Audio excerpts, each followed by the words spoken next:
Shalom, shalom à tous. Bonsoir, bonsoir, bonsoir, bonsoir, bonsoir. Bonsoir à tous et à toutes. Soyez bénis. Bonsoir à tous. Merci Seigneur. Merci Saint-Esprit. Merci pour cette soirée que nous nous apprêtons à passer dans ta présence. Merci pour ce moment que tu nous rends. Merci Seigneur pour la grâce. Merci Seigneur Jésus. Que ton nom soit élevé, que ton nom soit élevé ce soir. Que ton nom soit élevé ce soir, Saint-Esprit de Dieu. Alléluia, alléluia, alléluia, alléluia. Merci Saint-Esprit, merci Seigneur Jésus. Bonsoir, bonsoir, bonsoir, bonsoir à tous et à toutes. Bonsoir, connectez-vous, shalom, shalom. Est-ce que vous êtes là? Manifestez votre présence. Est-ce que vous êtes là, peuple béni de Dieu? Est-ce que vous êtes là, les favorisés? Manifestez votre présence. Manifestez votre présence. Shalom, shalom, shalom, shalom. Shalom à tous. Bonsoir, bonsoir, bonsoir. Shalom Rich, shalom Rita. Shalom à tous ceux qui sont en train de se connecter ce soir. J'espère que tu vas super bien. Par la grâce de Dieu. Merci pour les cœurs, merci pour les likes, merci pour les commentaires, merci de me signaler de là où tu me suis, merci de mettre un cœur, merci de mettre un like. May God bless you all. Que Dieu bénisse toutes les personnes qui sont en train de se connecter. Shalom, shalom, shalom, peuple béni de Dieu. Est-ce que vous allez bien? Shalom Nathalie, sois bénie. Shalom à tous. Merci de faire un geste. Écris un message. Sois béni ce soir. J'espère que tu vas super bien.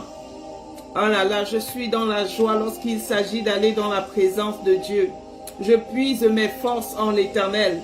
Je puise mon énergie en l'Éternel. Je puise ma volonté en lui. Si tu me suis, alors ce soir, je prie que l'Éternel te donne la force d'être connecté pour recevoir ce qu'il a préparé pour toi. De là où tu es, reçois la bénédiction de Dieu. De là où tu es, reçois la grâce de Dieu. Merci pour les partages qui ont commencé. Merci, merci, merci, merci, merci, merci. Merci à toutes les personnes qui ont spontanément commencé à partager le live. Thank you so much. May God bless you. Que Dieu te bénisse. Shalom Christiane, shalom Solange. Shalom à toutes les personnes qui sont en train de se connecter. Merci de faire signe. Aujourd'hui est un nouveau jour. Nous bénissons l'Éternel. Aujourd'hui est une nouvelle semaine qui commence. Nous rendons grâce à Dieu pour ce dernier week-end du mois de janvier. Shalom à Emmanuel. Shalom à Gisèle. Bonsoir, servant de l'Éternel. C'est Zaya depuis l'Algérie. Shalom Zaya. Sois béni. Shalom à toutes les personnes qui sont en train de m'écrire, taguer, inviter, partager. Amen, amen. May God bless you. Cette semaine, que Dieu te bénisse cette semaine, ma soeur. Que ce qui y a de bien t'arrive cette semaine. Que ce qui y a de merveilleux t'arrive cette semaine. Que l'Éternel te surprenne par sa bonté cette semaine. Que l'Éternel te fasse du bien, qu'il t'accorde sa joie, qu'il t'accorde sa grâce, qu'il t'accorde sa santé, qu'il t'accorde la paix en cette semaine. Merci beaucoup à toutes les personnes. Nathalie, sois bénie. Margot, sois bénie. Prisca, sois bénie. Véronique, que Dieu te bénisse. Merci à toutes les personnes qui marquent un commentaire afin que je puisse déclarer la bénédiction de l'Éternel dans sa vie. Il faut écrire un message, je te laisserai une bénédiction. La Bible dit, bénissez et ne maudissez pas. Bénissez et bénissez mon peuple. Tu es béni, ma soeur, mon frère. Tu es béni, ma soeur, mon frère. Shalom, Flo, Flo. May God bless you. Thank you to everybody. Merci à toutes les personnes qui sont en train de se connecter ce soir. C'est un honneur, c'est une grâce, c'est un privilège que nous avons en tant qu'enfants de Dieu d'être toujours dans sa présence afin de proclamer sa bonté, reconnaître sa grâce, célébrer l'Éternel. Lorsque tu élèves vers lui des prières, des louanges et de l'action de grâce, la bonté de l'Éternel descend sur ta vie. Alors je prie que cela soit ton partage ce soir. Père, souviens-toi de toutes ces personnes qui ont soif de ta présence, de toutes ces personnes qui veulent te voir agir dans leur vie, de toutes ces personnes qui s'attendent à toi ce soir. Je prie que tu manifestes ta bonté dans leur vie. Je prie que tu manifestes ta grâce dans leur famille. Je prie que tu te révèles à eux encore ce soir. Au nom de Jésus-Christ de Nazareth. Que le faible dise que je suis forte. Quel que soit ce qui t'affaiblit, la Bible déclare que le faible dise que je suis forte. Parce que nous ne confessons pas ce que nous vivons comme réalité, mais nous confessons la vérité de la parole de Dieu. Amen. Merci énormément à Kakou. Merci à toutes les personnes qui sont en train de se connecter. Merci à Coq. Merci à toutes les personnes qui sont en train de se connecter. Mettez les cœurs, mettez les cœurs, mettez les cœurs, mettez les cœurs, s'il vous plaît. Partagez-moi ce live. Je disais tantôt que tu ne confesseras jamais ce que tu traverses. Même si tu vis des moments complexes, compliqués, tu confesses la vérité. Ce qui est certain, c'est que tu auras la victoire. Ce qui est certain, c'est que l'Éternel va t'exaucer. Shalom Marceline, que Dieu te bénisse. Ce qui est certain, c'est que Dieu ne t'abandonnera pas dans ta situation. Shalom à Anne. Je voulais vous expliquer ce que le Saint-Esprit de Dieu voudrait encore que nous comprenions ce soir. Et cela viendra te fortifier dans ta foi, t'encourager dans ta foi, te donner de ne pas te décourager, de ne pas désespérer, mais d'espérer, de continuer de croire. Merci beaucoup de partager afin que nous atteignions les 100 personnes connectées.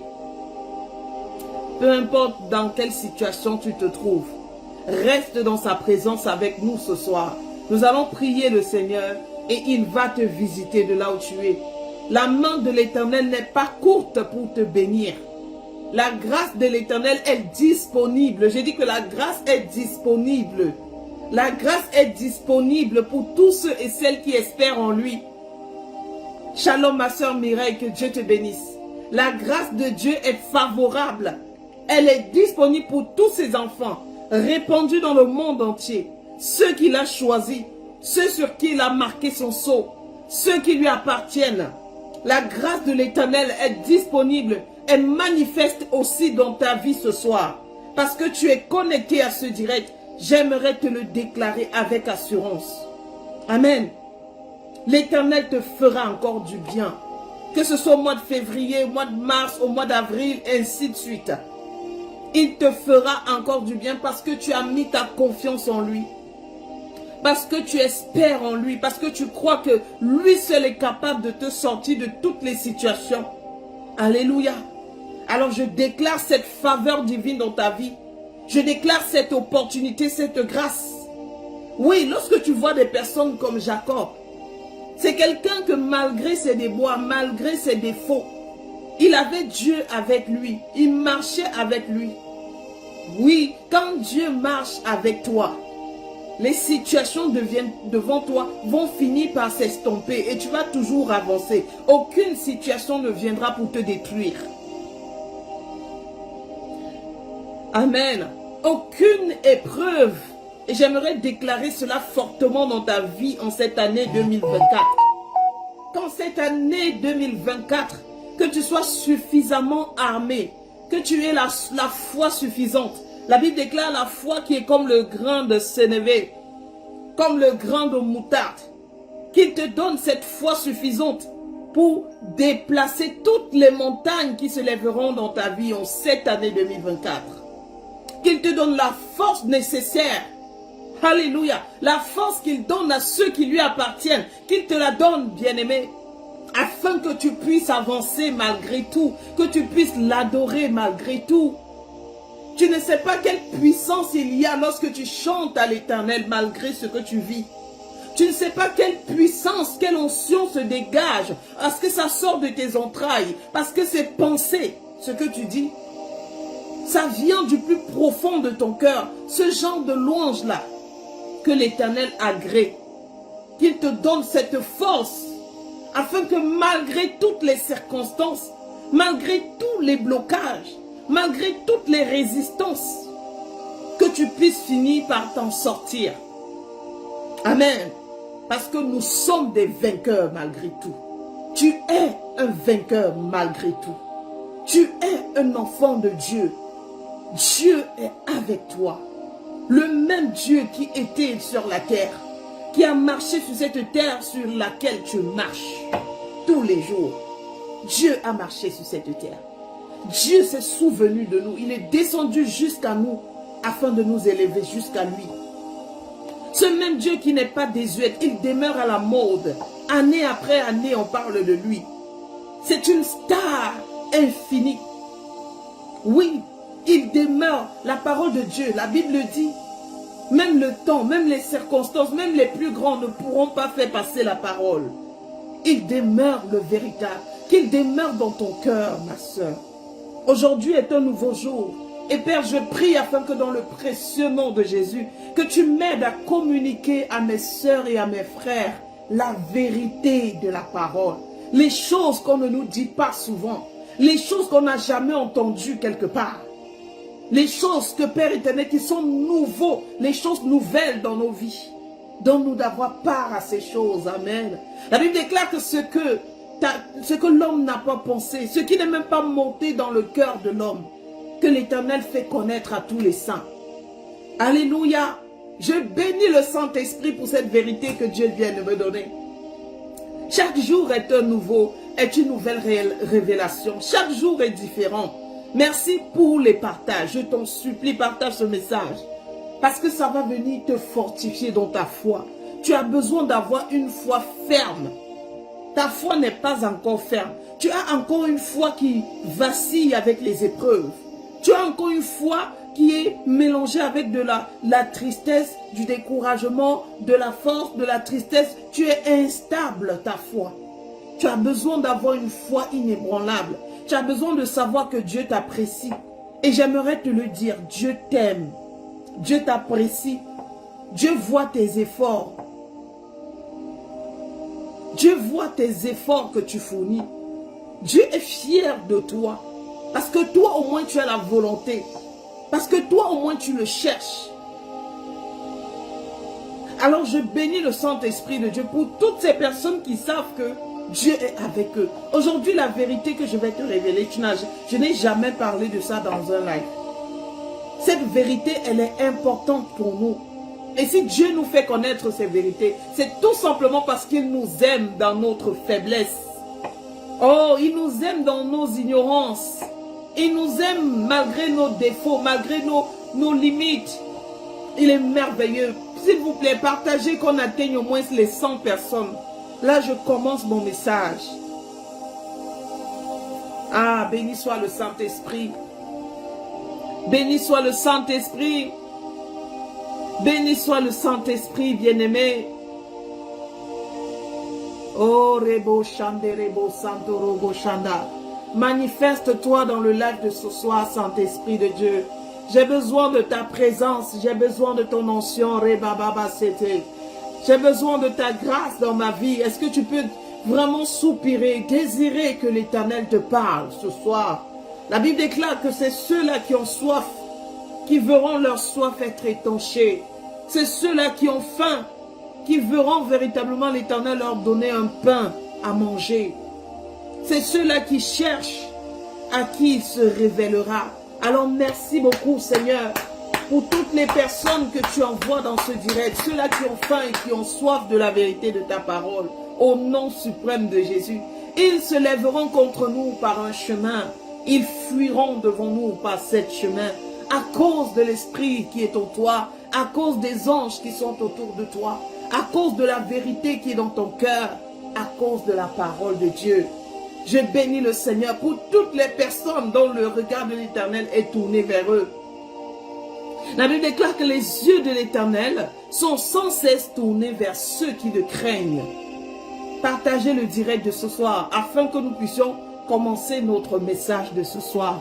Béni soit le Saint-Esprit. Alléluia Santo. C'est une parole d'encouragement que j'ai pour toi aujourd'hui.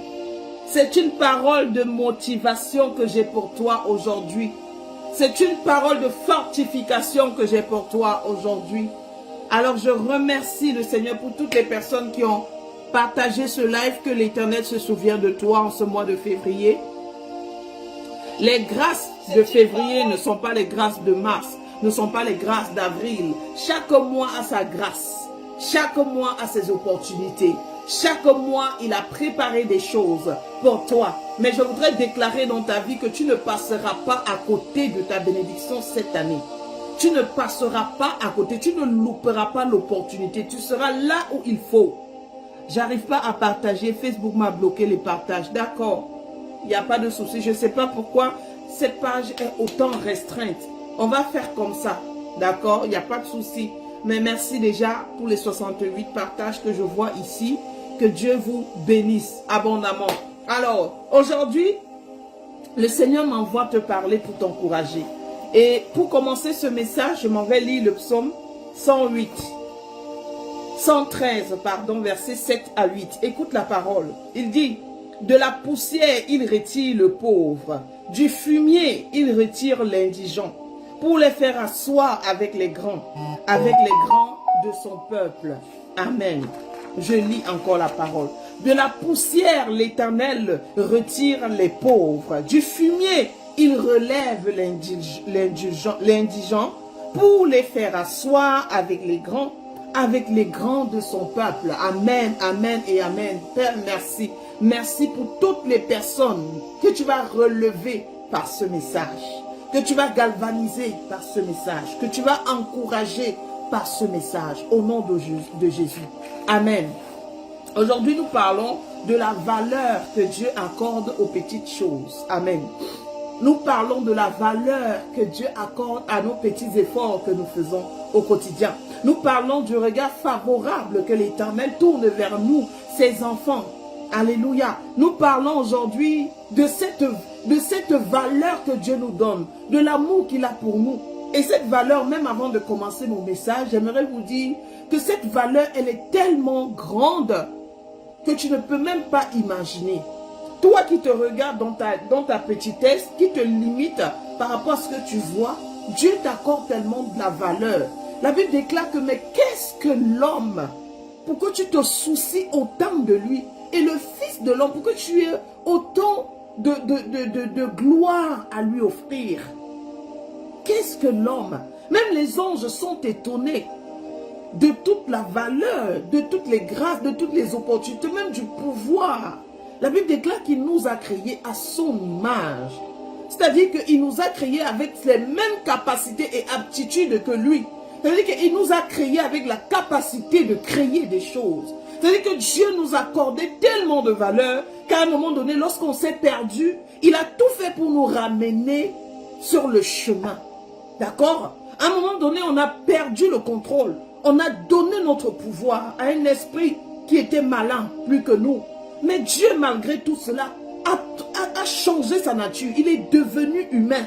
Il est venu sur la terre pour récupérer cette valeur que nous avions perdue et pour nous la restituer. J'aimerais te dire une chose. Toi qui regardes toujours les autres en disant que mais ils ont quand même certains privilèges que je n'ai pas. Ils ont quand même certains avantages. Ils sont nés quand même dans un environnement favorable. Ils ont quand même accès à certaines choses que moi je n'ai pas. Toi qui regardes les autres et qui quelque part dans ton cœur tu te dis que bon, tu manques quand même certaines opportunités, tu manques de certaines grâces. D'autres personnes ont la chance que toi tu n'as pas forcément. Pas d'une manière vraiment malsaine, non, mais c'est vraiment un sentiment qui est à l'intérieur de toi. Tu te poses les questions, mais tu te demandes, mais pourquoi est-ce que toi tu dois toujours passer par ce type de situation alors que les autres s'en sortent? Cette manière de penser, de raisonner qu'il y a dans le cœur de l'homme, c'est ce que l'Éternel m'envoie aujourd'hui dire. C'est à ces personnes-là que Dieu m'envoie aujourd'hui parler. Toi qui regardes toujours des gens, tu dis, oh, ils sont quand même dans un environnement favorable. Ils ont accès à ce que moi, je n'ai pas accès. Ils ont des relations que je n'ai pas. Ils ont de l'argent, je n'ai pas. Ils ont un mari, je n'ai pas. Ils ont une famille, je n'ai pas. Je suis orpheline de père et de mère. Je ne sais même pas où commencer. Je suis malade, je suis abattue, je suis désemparée. Personne n'est à mon secours. C'est à nous que l'Éternel s'adresse aujourd'hui. C'est à nous, ceux-là qui regardons notre vie, en nous limitant et en disant qu'on n'a pas la chance. On s'en sort difficilement. On prie, ça tarde à agir. On demande, ça retarde avant de venir. On cherche, on ne trouve pas. Pourquoi est-ce que ma vie est toujours autant compliquée? C'est à vous que l'Éternel s'adresse aujourd'hui. À ceux-là qui ont un sentiment de rejet et d'abandon dans leur cœur. J'aimerais vous dire une chose ce soir, bien-aimés. L'Éternel accorde de la valeur aux faibles. L'Éternel accorde de la valeur aux rejetés, aux délaissés, aux humiliés, aux persécutés. Merci beaucoup la sœur Jacqueline, que Dieu te bénisse. L'Éternel accorde son regard favorable se tourne vers les délaissés. Son regard favorable se tourne vers ceux qui sont oppressés. Vers ceux qui n'ont pas des opportunités. Je ne dis pas que lui ne s'occupe pas aussi, ou alors qu'il ne tient pas compte de ceux qui en ont déjà. Non, pas du tout. Mais il a un regard particulier vis-à-vis des faibles. Et je vais te démontrer aujourd'hui que si tu pouvais savoir jusqu'à quel point Dieu t'aime. Si tu pouvais savoir, c'est juste que les actes que Dieu pose dans ta vie, tellement tu es focalisé sur de grandes choses, que tu n'arrives pas à discerner les petites choses que Dieu fait dans ta vie. D'accord? Dieu agit, mais tellement tu as des attentes très très grandes, tu ne réalises pas qu'il y a des choses que l'Éternel est en train de vouloir sauver dans ta vie. Parfois tu empruntes un chemin, dit la Bible, et tu ne sais pas que l'issue de ce chemin c'est la mort. Mais Dieu, lorsqu'il voit que tu as emprunté un mauvais chemin, il suscite des personnes autour de toi pour te freiner dans ton élan. Il suscite des personnes autour de toi pour te retarder, pour t'empêcher. Parfois même il t'envoie des songes et des visions et des révélations pour t'empêcher afin que tu ne puisses pas aller tomber dans le piège et que le malheur te surprenne. Dieu favorise les jeunes gens. On va commencer par parler des jeunes gens. Lorsqu'on parle des jeunes gens, on parle en d'autres termes de la jeunesse. Dieu a un regard particulier sur nous, la jeunesse. Dieu nous aime et Dieu nous fait beaucoup confiance, à nous la jeunesse. Parce que quand tu es jeune, tu as ta vigueur, tu as une force.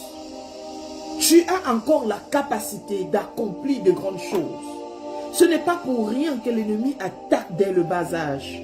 Parce qu'il sait que c'est là que tout commence. Aujourd'hui, nous qui sommes jeunes, ou alors ceux qui sont déjà âgés, là, ne vous sentez pas frustrés dans mon message. Non, pas du tout. Mais j'ai dit une attention particulière et tu vas comprendre pourquoi. Dieu accorde à la jeunesse aujourd'hui, de nos jours, une attention particulière. Et je bénis le Saint-Esprit pour cela et je rends grâce à l'Éternel pour cela. La plupart des personnes qui me regardent aujourd'hui sont jeunes. Voilà pourquoi Dieu m'a envoyé partager ce message. Il y a une faveur particulière dans notre vie que nous n'avons pas compris. D'accord? Le fait, non seulement que nous soyons jeunes et que nous avons encore toute notre énergie, l'Éternel en a besoin pour glorifier son nom. Oui, la plupart des personnes qui ont réalisé des exploits, ils ne sont pas peut-être la majorité, mais la plupart de ceux qui ont réalisé des exploits étaient des jeunes gens dans la parole. On va prendre l'exemple de David. On va regarder l'histoire de David, d'accord? Lorsque tu regardes l'histoire de David, le Seigneur suscite son serviteur Samuel, le prophète. Il l'envoie dans la maison de David. Et quand il arrive dans la maison de David, on commence par faire passer Eliab. Parce qu'il est venu pour oindre le prochain roi. Parce que l'ancien s'était rebellé. Il vient pour oindre le prochain roi dans une maison de Seth. Il vient pour oindre le prochain roi que Dieu avait choisi. Et quand il arrive dans cette maison, l'homme qui regarde parfois à ce qui tape à l'œil, comme nous aimons regarder à ce qui tape à l'œil, comme nous aimons observer les réseaux, observer les nouvelles, observer les positions sociales des autres et nous limiter par rapport à cela, ça c'est la nature humaine. Mais Dieu n'est pas un homme. Amen. Les pensées de Dieu ne sont pas les pensées de l'homme. Donc quand il arrive dans cette maison et qu'il regarde Eliab, Dieu dit non, je l'ai rejeté. Après il va regarder Abinadab. Dieu dit non, je l'ai rejeté. Après, il va aller regarder Shama. Dieu dit non, je l'ai rejeté. Il pose la question à Isaïe. Mais il dit, Isaïe, est-ce là tous tes fils? De tous ceux que tu m'as présentés, ce sont tous tes enfants là? Parce que eux, tout ce que tu m'as fait parcourir, Dieu n'a choisi aucun d'entre eux.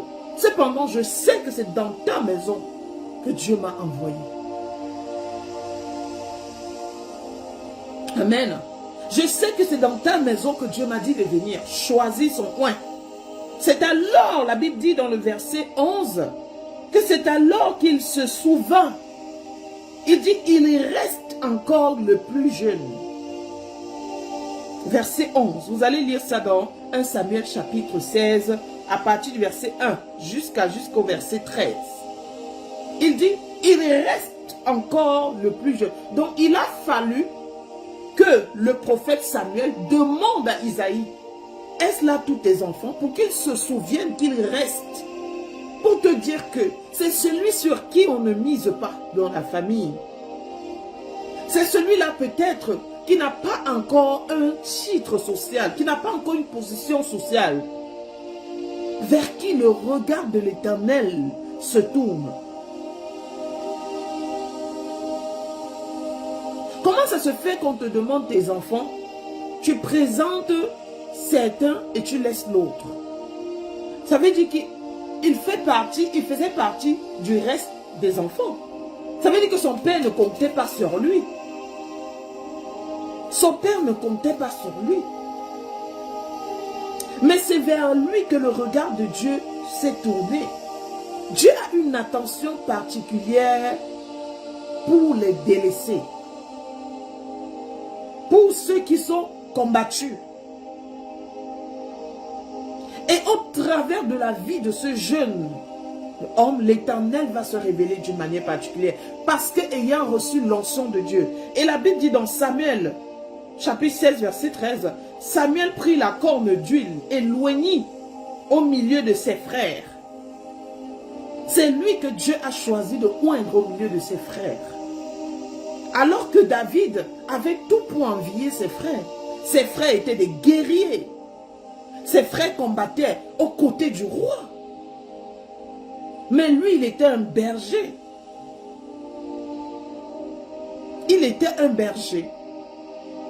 Mais la Bible déclare que lorsqu'il a reçu l'onction, l'huile, il avait en lui une pensée différente. Parce que lorsqu'il va même aller trouver ses frères qui sont en train d'attendre pour combattre Goliath, il s'en va pour donner à manger. Mais en réalité, c'était l'opportunité que l'Éternel était en train de créer dans la vie de David pour glorifier son nom. Dieu parfois il crée des circonstances dans ta vie. Il crée des situations pour te bénir. Mais tellement tu es concentré sur ce que tu n'as pas, que tu ne vois pas cela se manifester. Et ça crée souvent des frustrations et des blessures de l'âme.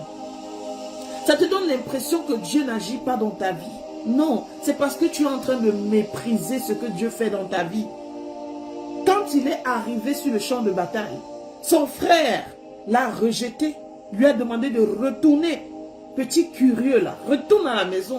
Tu es venu ici parce que tu veux voir le combat. Mais poussé par l'esprit, rempli de l'esprit, de foi et de confiance.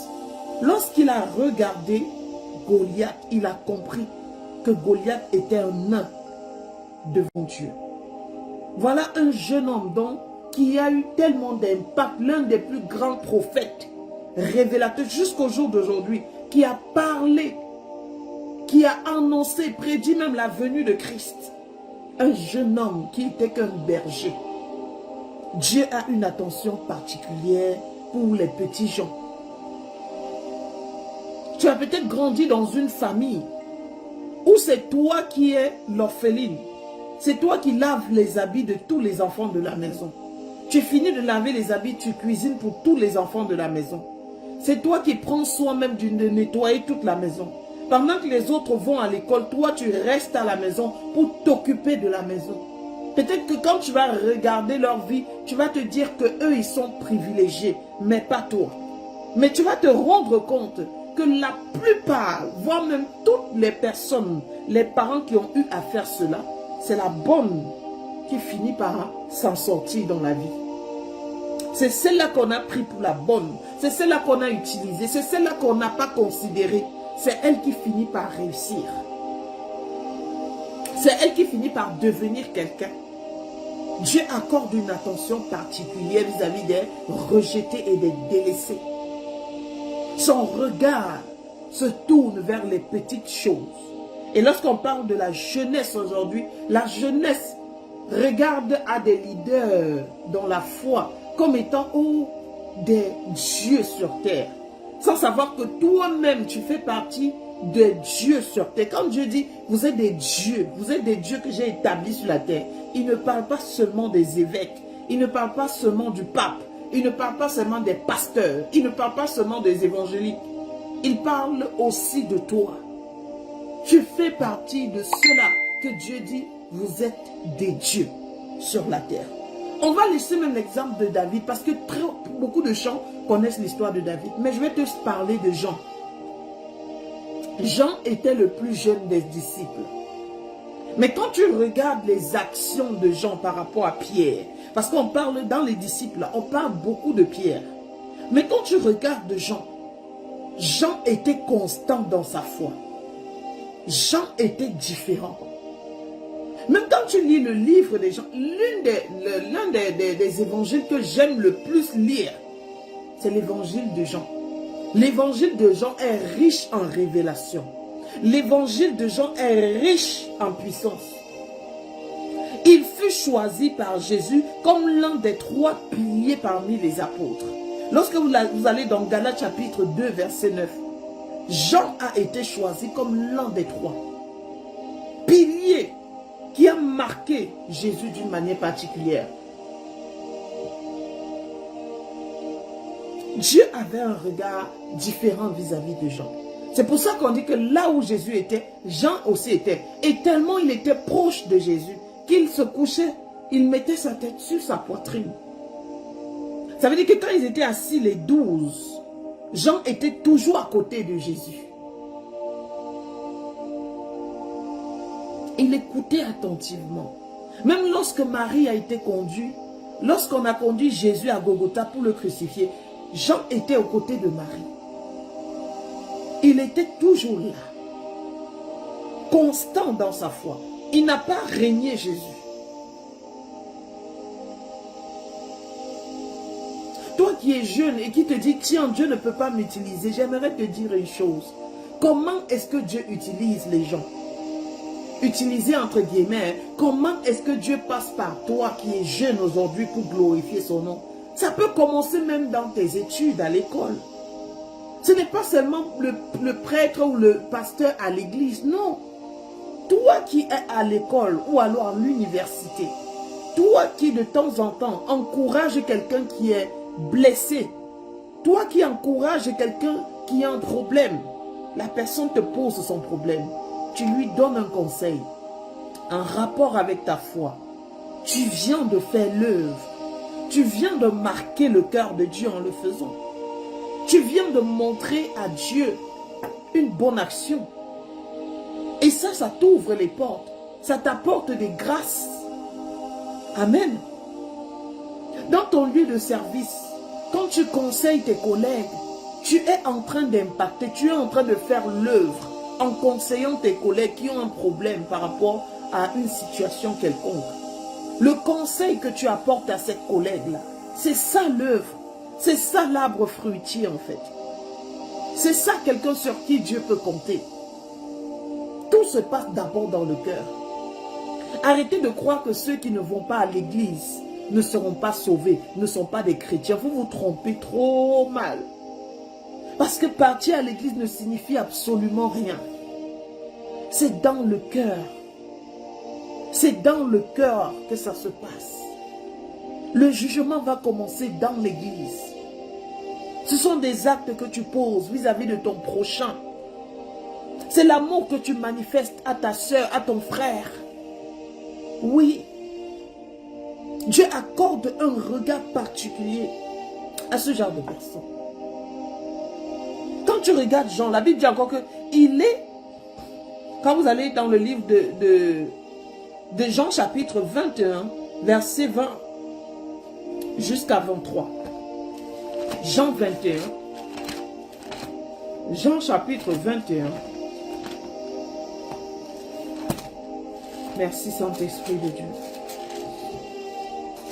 Merci Saint-Esprit de Dieu. Merci Saint-Esprit. Oh mon Dieu, ce message me bénit tellement. Ne méprisez pas les faibles commencements. Ne simplifiez pas ce que vous faites pour Dieu. La Bible dit ici à partir du verset 20. Pierre s'étant retourné vit venir avec eux le disciple que Jésus aimait.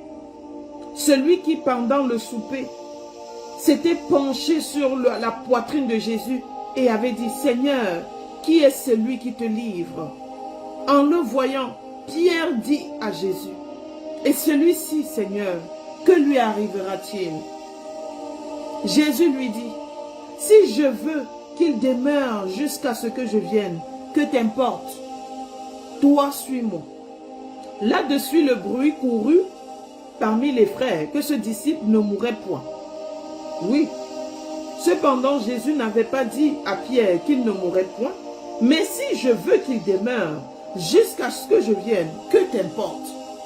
Jean, dans toute sa vigueur, dans toute sa jeunesse, l'Éternel l'a sélectionné et on dit même, parce que quand tu lis les commentaires sur le livre de Apocalypse, c'est que c'est Jean qui a eu la révélation d'Apocalypse. Jean a eu la révélation.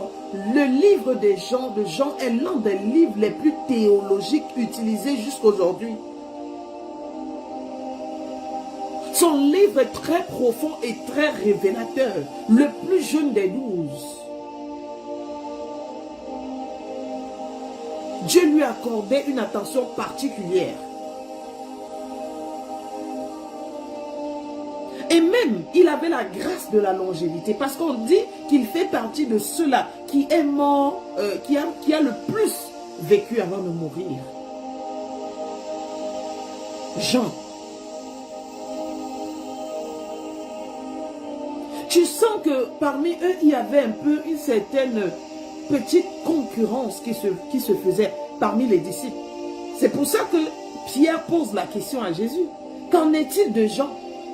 Parce que Pierre a remarqué qu'il y avait une attention particulière que Dieu accordait à Jean. J'aimerais te dire, toi qui es jeune, qui me regarde, ne regarde pas ce qui est élevé devant toi comme si c'était la fin et que toi tu fais partie de la classe des losers et des perdants. Non. Là où tu les vois là, pour ceux qui sont à Christ, ils ont un parcours. Dis avec moi un parcours. Ils ont un parcours de vie. Ils ont commencé petits. Je dis et je précise, ceux qui sont avec Dieu. Parce qu'il y en a qui prennent les raccourcis.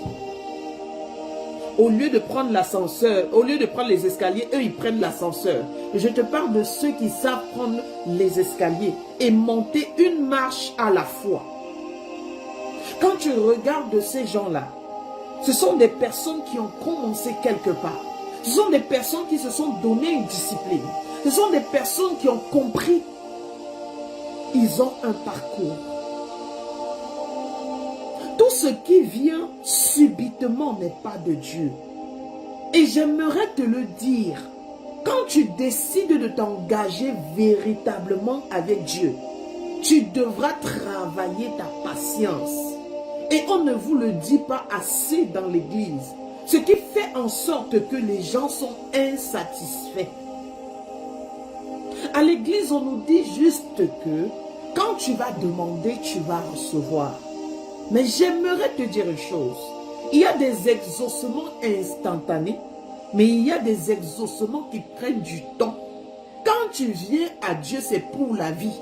Ce n'est pas pour un certain temps. Non, c'est pour la vie. Et en fait, dans ton cœur, c'est quoi ta motivation lorsque tu viens à Dieu? Ça veut dire que si tu es venu à lui de toute ton âme et que tu es dans l'optique de que qu'il me donne, qu'il ne me donne pas, ça ne changera rien à la louange que je vais lui offrir.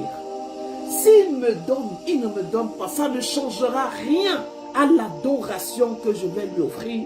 Je te promets qu'une telle personne elle n'est pas frustrée dans sa foi. Elle est constante. Elle comprend que c'est étape par étape. Que c'est étape par étape. Une marche à la fois. Et la Bible déclare que c'est ceux qui persévèrent qui héritent du royaume. C'est ceux qui persévèrent qui acquièrent le résultat final. Aujourd'hui, tu as commencé petit, mais demain, rassure-toi, tu ne resteras pas là. Tu passeras à un autre niveau. Mais accepte d'abord de commencer petit.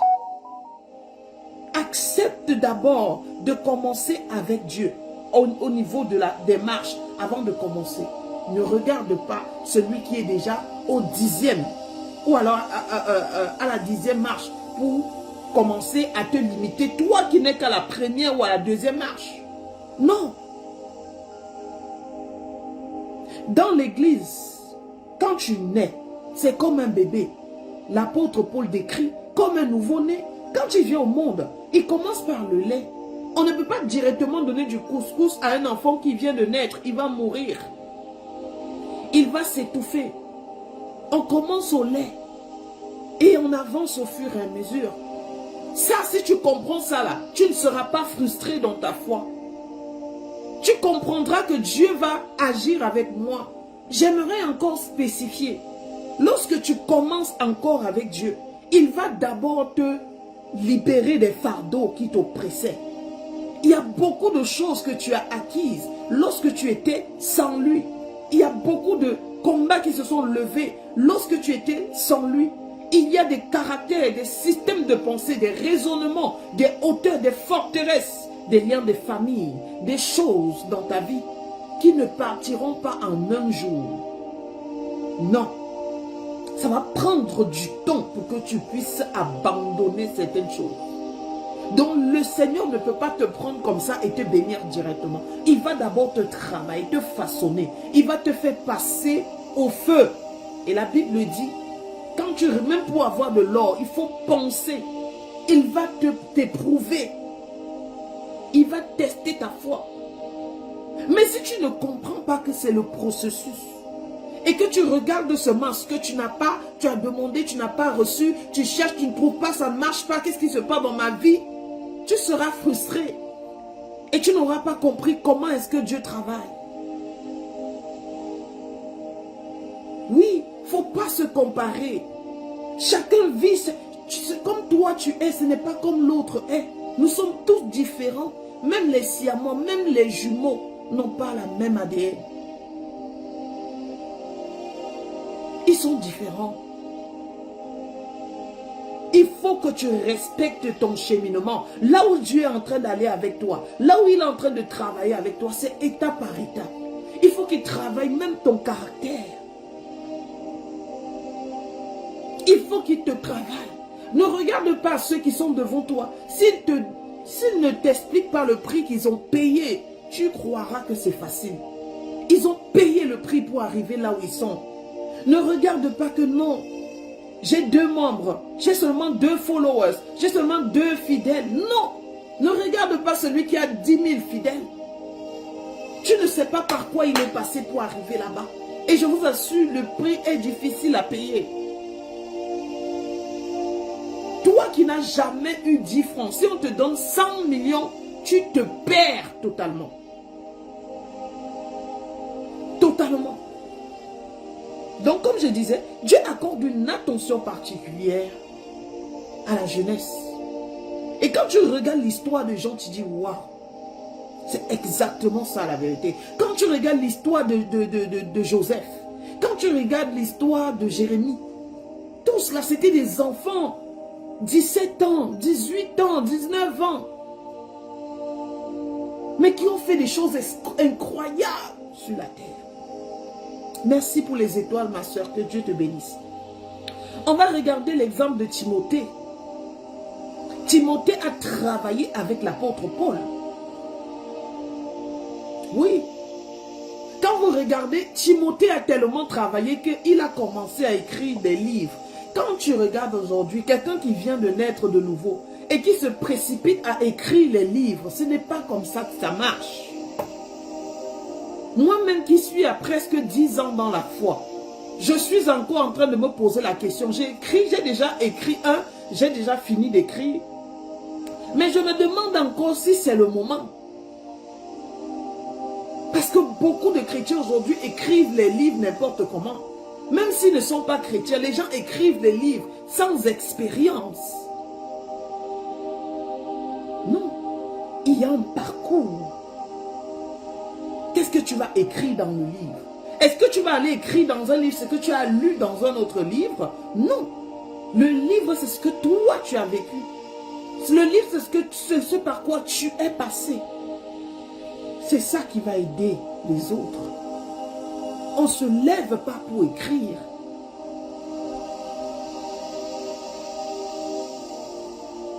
Il y a un parcours à respecter. Et si tu es pressé, tu vas te brûler. Si tu es pressé, tu vas abandonner. Parce que tu peux être autant pressé. J'aimerais te dire, tu ne peux pas presser Dieu. Ce qu'il a dit qu'il ne va pas faire, il ne va pas faire. Ce qu'il a dit qu'il va faire dans 10 ans, il va faire dans 10 ans. Les choses qu'on dit provoquer la bénédiction de Dieu, anticiper, précipiter, c'est que des slogans. C'est que des slogans que nous disons pour booster notre foi. Mais ce qui est certain, là, c'est son temps. C'est quand ce sera son temps que lui-même il a écrit qu'il va faire. J'ai compris cette révélation, je me suis calmée.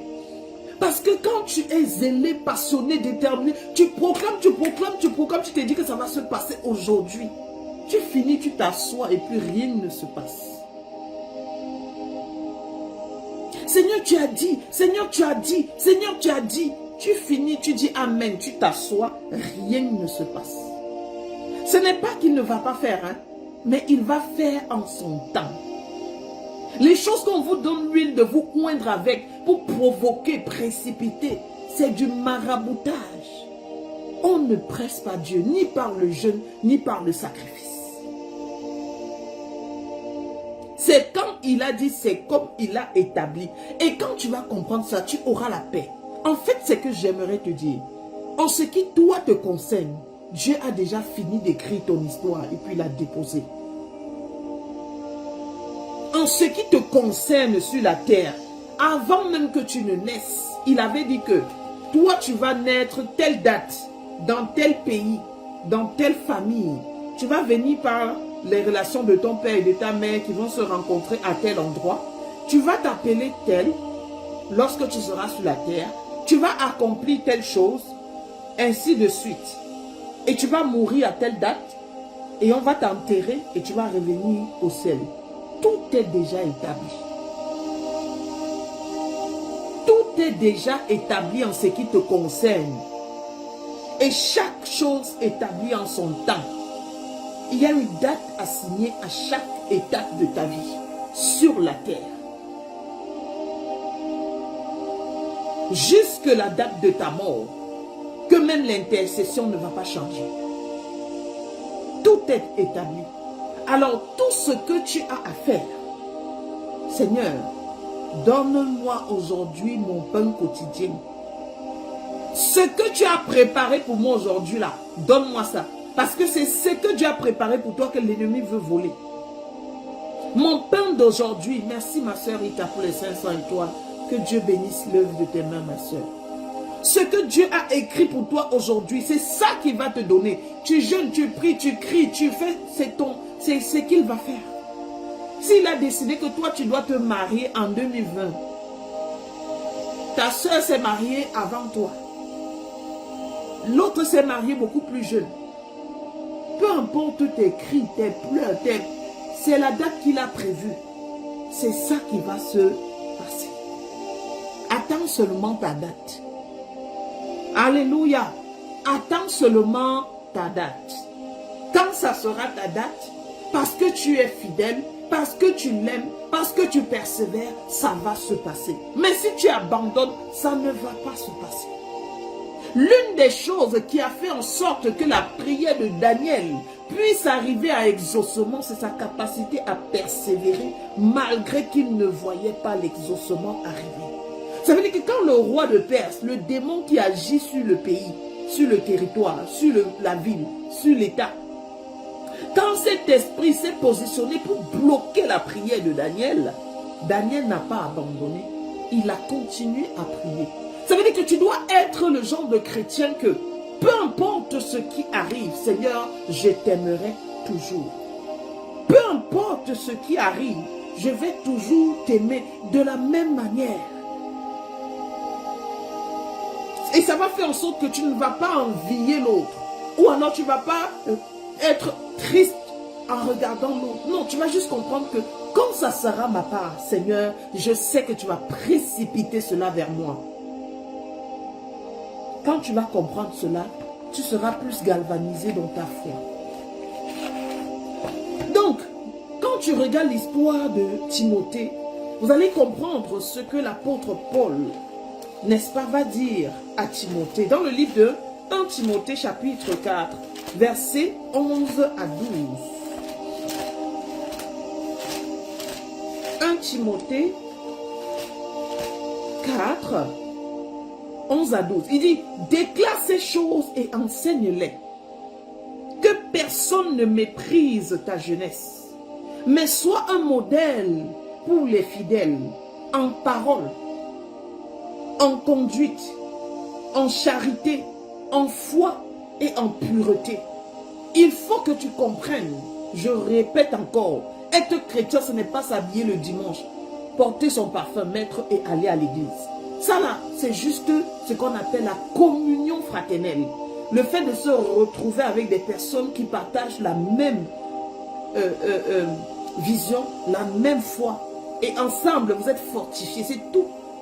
Sinon, c'est ce qui se passe dans le secret dans ta vie de lundi à samedi là. C'est ça que Dieu regarde. Tes œuvres, tes actes. Il ne faut jamais dire que telle personne ne part pas à l'église, donc il n'est pas chrétien. Jamais de la vie. La plupart de ceux qui vont à l'église ne seront pas sauvés. D'ailleurs, la Bible dit que ce sont les bandits et les prostituées qui vont vous dévancer dans le royaume des cieux. Parce que quand eux, ils ont péché, au point où on les a exposés, on les a stigmatisés dans la société. Quand ils se convertissent véritablement. La femme samaritaine, elle a eu 5 maris. Ça veut dire qu'elle a divorcé 5 fois. Et même le 6e n'était pas son mari. Mais cette femme a amené l'évangile en Samarie, dans tout un pays. Une évangéliste hors pair. Dieu tourne son regard vers ceux-là qui sont rejetés. Parce que cette femme était stigmatisée dans le pays. C'était le genre de femme que quand elle passe, on dit celle-là, c'est une prostituée. Celle-là, elle ne sait pas tenir un foyer. Celle-là, elle passe son temps à se pavaner ici. Celle-là, personne ne peut miser sur elle. Celle-là, qui peut même l'épouser. Or, elle avait la grâce du mariage. Parce que si elle a eu la capacité d'avoir jusqu'à 5, jusqu'à 6, ça veut dire qu'il y avait une notion de mariage sur sa vie. Et pour des raisons que tout le monde ignore jusqu'à aujourd'hui, elle n'avait pas cette capacité de les garder. Mais malgré cela, la Bible dit dans le livre de Jean chapitre 4, à partir du verset 1, qu'il fallait que Jésus passe par là. S'il vous plaît, arrêtez de regarder à l'apparence. Arrêtez de juger par l'apparence. Tu ne connais pas la fin de quelqu'un. Tu ne connais jamais la... Le monde, c'est tellement injuste. Tu peux voir quelqu'un, il vit son 100% sur la terre. Il pêche, mais véritablement quoi. Il fait du mal. Et avant de mourir, Dieu lui accorde quand même la capacité de se repentir. Il se repent et il part directement au paradis. C'est là où tu vas voir que la première personne qui a inauguré le paradis est un bandit. Et c'est sur la croix qu'il s'est repenti. Et tu vas voir une autre personne qui a passé le temps à faire semblant à l'église, à se priver même de certains plaisirs de la vie. Elle a fait semblant, fait semblant, fait semblant. Mais à la fin, là, quand elle est morte là, direct en enfer. C'est pour ça qu'il n'y a pas de juste milieu. Il n'y a pas de à peu près avec lui. Soit tu es in, soit tu es out. C'est-à-dire que toi, tu as passé le temps à quand même un peu te priver. Tu te privais quand même de certaines choses. Mais tu as fini en enfer. Lui, il a joué sa vie bien. Après, il s'est repenti, il allait au paradis. C'est ça la foi chrétienne. C'est ça la foi chrétienne.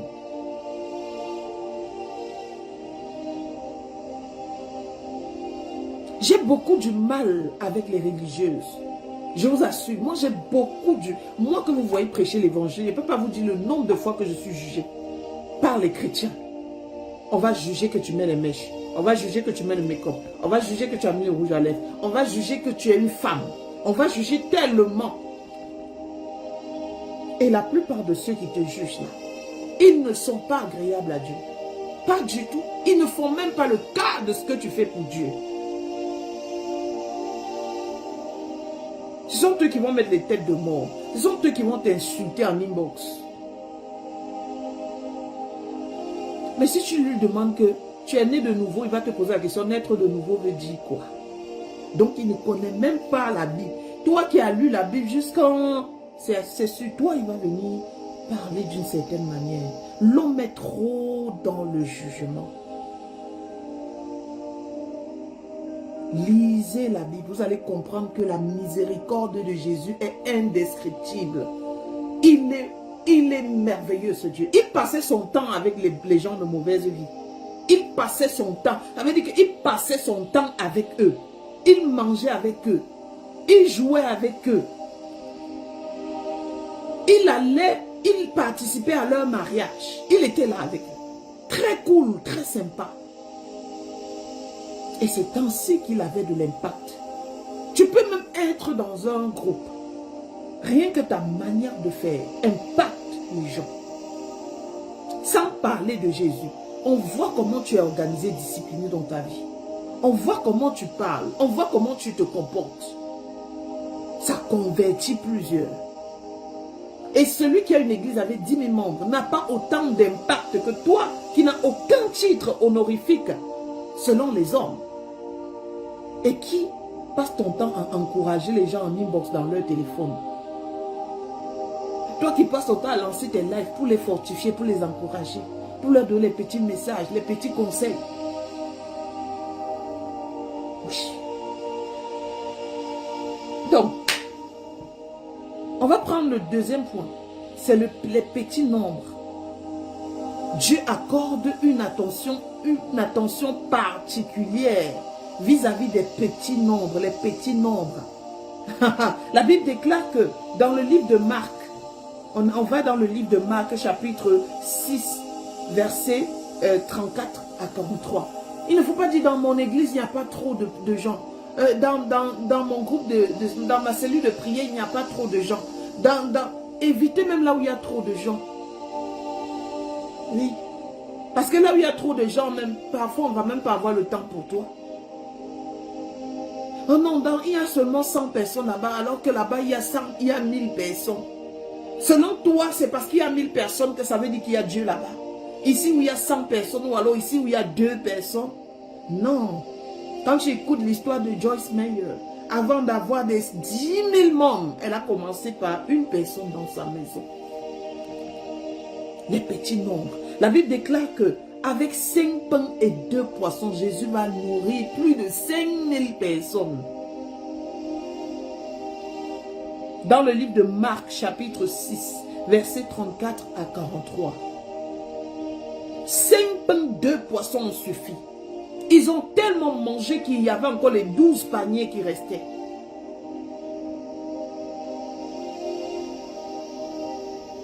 Dieu accorde une attention particulière sur les petits nombres. Ça ne veut pas dire que les grands nombres, Dieu n'est pas là-bas. Je dis tantôt que si vous voulez comparer avec les grands nombres là, regardez qu'ils ont un parcours avant d'arriver là-bas. Ils sont passés par les petits nombres. Et par les petits nombres là, 5 pains est devenu plus de 5000 pains. 2 poissons est devenu plus de 5000 poissons. Mais ils ont commencé par 5 pains et 2 poissons. Regarde la vie de cette manière, tu ne seras plus frustré dans ta foi. Merci beaucoup Amélia. Dieu bénit le peu avant qu'il ne s'agrandisse. Dieu va d'abord bénir le peu que tu as. Oui. Rends grâce à Dieu pour le peu que tu as. Rends grâce à Dieu pour les 5 membres.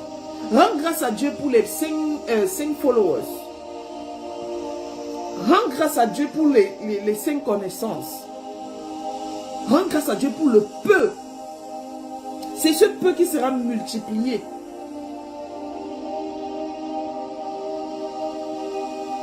Ton église, qu'il n'y a qu'un seul membre là. Le seul membre que tu méprises là, c'est lui qui va devenir demain TD Jakes. Je dis et je répète, le seul membre que tu simplifies, c'est lui qui va devenir demain Joyce Meyer. C'est lui qui va devenir un évangéliste qui va gagner des centaines et des millions d'âmes au Seigneur. Mais c'est par toi que Dieu est passé.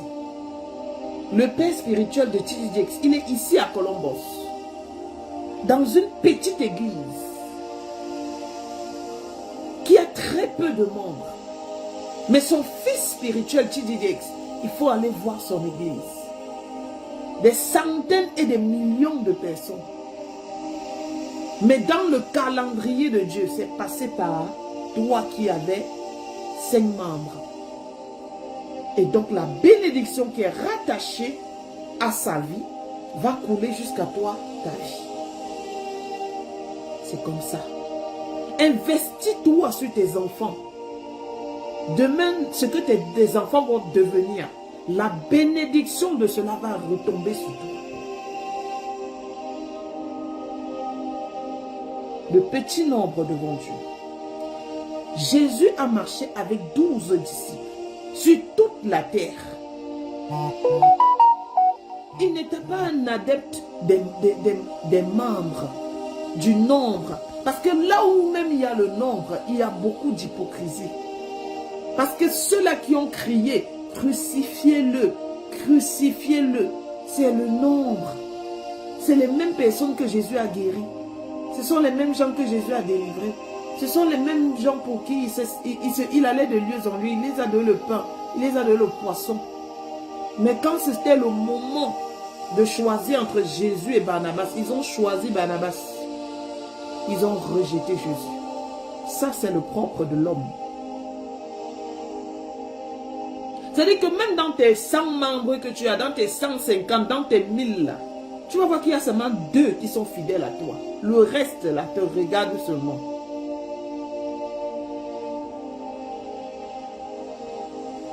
Et quand tu comprends ça, tu as la paix.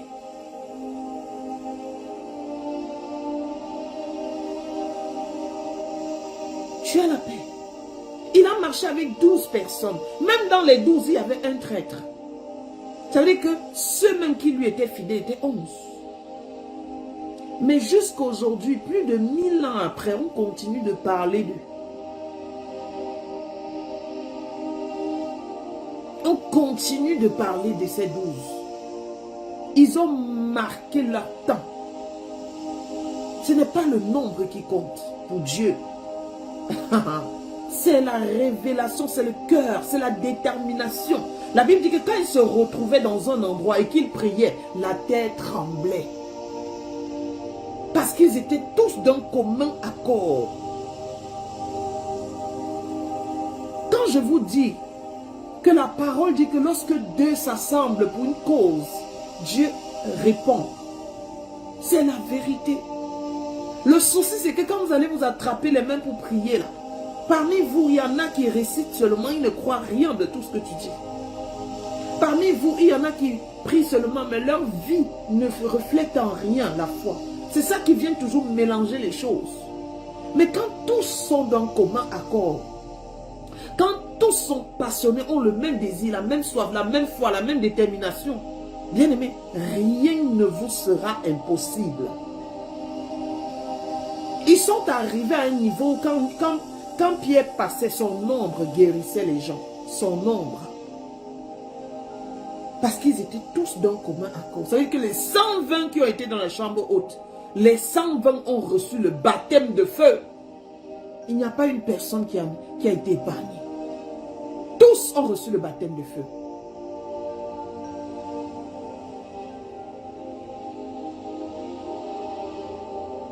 Et ils ont impacté. quand tu regardes le travail que l'apôtre Paul a fait seul, c'est vrai que quand il allait peut-être en Galatie, quand il allait à Corinthe, quand il allait à Éphèse, quand il allait il rencontrait des personnes. Mais sinon, il a commencé avec Barnabas. Mettez-moi Silas. Après Barnabas, ainsi de suite. Après Timothée, il a travaillé, il allait de lieu en lieu et il rencontrait des personnes. Mais sinon, c'était lui le pilier. Il avait reçu la révélation et il portait cette révélation fidèlement. Peu importe le nombre. Ce n'est pas ce qui compte devant Dieu. Non. Vous avez votre manière de penser. Dieu ne pense pas comme l'homme. La Bible déclare que ses pensées ne sont pas nos pensées. Donc Jésus, avec 12 personnes, a fait la différence sur la terre. 12. Quand tu vas regarder l'histoire de Gédéon, nous allons dans le livre de Juges. Le nombre. Dieu accorde la valeur au petit nombre. Quand tu vas regarder Juges, chapitre 7, à partir du verset 2. L'Éternel dit à Gédéon, le peuple que tu as avec toi est trop nombreux pour que je livre Madian entre tes mains. Il pourrait en tirer gloire. L'Éternel va susciter son serviteur Gédéon pour aller combattre les Madianites qui venaient voler leur travail. Gédéon va soulever plus de combien de personnes? Publie donc ceci aux oreilles du peuple, que celui qui est craintif et qui a peur s'en retourne et s'éloigne. De la montagne de Galaad, 22 000 hommes parmi le peuple s'en retournèrent, et il en resta 10 000. Ça veut dire qu'ils étaient 32 000. 32 000. Et dans les 32 000, écoutez bien le verset 7. Et l'Éternel dit à Gédéon, c'est avec les 300 hommes qui ont la paix que je vous sauverai et que je livrerai Madian. Sur 32 000, Dieu choisit 300 personnes. 300 personnes ont suffi pour que Dieu glorifie son nom. Il dit que même 2 personnes font la différence. 2 personnes qui ont la même foi. Il ne faut jamais poursuivre les assemblées, poursuivre le nombre. Parce que selon toi, quand un pasteur a 10 000 membres, ça veut dire que lui, il est de Dieu. Mais celui qui a 2 membres n'est pas de Dieu. Ça, c'est notre mentalité. Ça, c'est comme ça que nous pensons, que nous réfléchissons. La Bible dit qu'à l'un, il a donné 5, à l'autre, il a donné 2, à l'autre, il a donné 1. Ça ne veut pas dire que celui à qui il a donné 2 est plus petit que celui à qui on a donné 5. La Bible dit qu'il les a donnés selon leur capacité. Ne regarde pas le nombre comme étant la conséquence directe que Dieu est là-bas. Au contraire, moi là, je fuis là où il y a le nombre. Parce que très souvent, là où il y a le nombre, il n'y a pas Dieu. Très souvent. Très souvent. Il y a beaucoup de choses en bas que tu ne maîtrises pas. Ce n'est pas tous, bien évidemment. Mais ne vous laissez jamais influencer par le nombre. Ici aux États-Unis, il y a plein d'églises. Il y a même des auditoriums où il y a plein de membres. Mais là où je m'en vais à l'église, là, il y a les chaises qui sont remplies, mais il n'y a personne dessus. On n'est pas nombreux du tout. On est très peu, peut-être au trop 20. Au trop 20. Les chaises sont toujours vides. Il y a une autre église ici à côté. Eux, ils sont 5. Mais ils sont là tous les dimanches. Mettez les cœurs. Ils sont là tous les dimanches.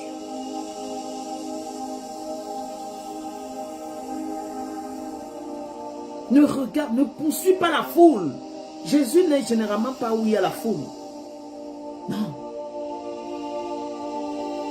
Si c'est là où tu es, si c'est Dieu qui t'a demandé d'être là-bas, ça c'est important. peu importe le nombre. Mais si toi tu suis seulement là-bas parce qu'il y a le nombre, parce que je t'assure, tu vas regretter. Changeons cette manière. Lorsqu'il dit ceci à Gédéon, c'est une manière pour lui de dire non, tu n'as pas besoin de soulever 32 000 personnes. 300, ça suffit. C'est moi Dieu qui agit. Je vais terminer par les petites actions devant Dieu. On a parlé par les jeunes gens, c'est-à-dire les petits en âge. On a continué par les petits en nombre. On va terminer par les petites actions que nous posons au quotidien. Comment c'est important pour Dieu. Les petites actions que tu fais, que tu simplifies là, Dieu les considère. Dieu les considère. On va prendre l'histoire du bon samaritain. Allons-y dans Luc chapitre 10. Allons-y dans Luc chapitre 10. Il y a tellement de secrets dans la Bible, mais on ne comprend pas. Alors que quand tu vas appliquer désormais la conclusion que je vais te donner aujourd'hui, ta foi sera extraordinaire. Tu vas sentir vraiment que Dieu était toujours avec moi depuis ce temps. Depuis ce temps, il était là, mais je ne voyais pas. À partir du verset 30. Jésus reprit la parole et dit, un homme descendait de Jérusalem à Jéricho, il tomba au milieu des brigands qui le dépouillèrent et le chassèrent de coups et le chargeèrent de coups et s'en allaient le laissant à demi-mort. Un sacrificateur, écoutez bien même le nom de ceux-là. Quand vous dites que Jésus va regarder les délaissés, les dépourvus, les rejetés, les inconsidérés, ce sont eux qui vont hériter du royaume des cieux, vous serez étonnés. Un sacrificateur qui par hasard descendait par le même chemin, ayant vu cet homme passa outre. Un lévite qui arriva aussi dans ce lieu, l'ayant vu, passa outre. Mais un samaritain qui voyageait, étant venu là, fut ému de compassion lorsqu'il le vit. Il s'approcha et banda ses yeux en y versant de l'huile et du vin, puis il le mit sur sa propre monture, le conduisit à une hôtellerie et il prit soin de lui. Merci Saint-Esprit. Quand on te parle de sacrificateurs, quand on te parle des Lévites, ce sont des gens qui connaissent la parole de Dieu. Ce sont des gens qui savent que Dieu dit aime ton prochain. Ce sont des gens qui savent que Dieu dit, la plupart des méchants sont des chrétiens. Est-ce que vous savez ça?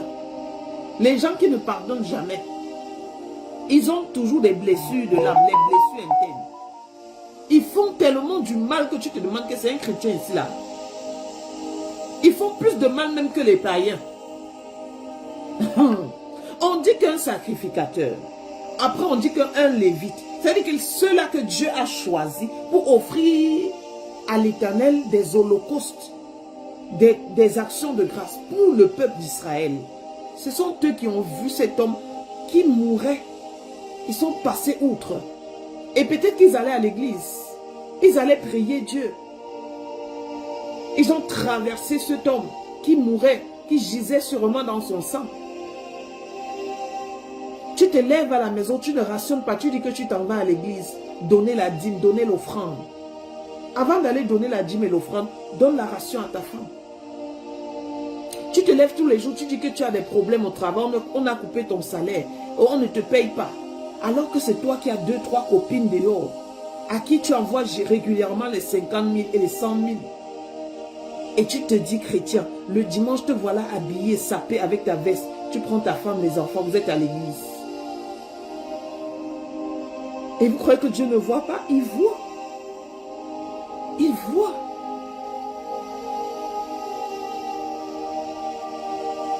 Il voit les actions que tu poses. La Bible déclare que si quelqu'un n'a pas soin des siens et ceux de sa famille, toi qui aimes toujours aider les autres, tu aimes toujours aider les collègues, tu aimes toujours aider les amis, tu aimes toujours aider les gens de la même catégorie que toi, tu oublies tes soeurs, tu oublies tes frères, tu oublies ta famille pour toujours donner dehors. La Bible dit que tu es pire qu'un infidèle, que tu as régné la foi. Tu es pire qu'un infidèle.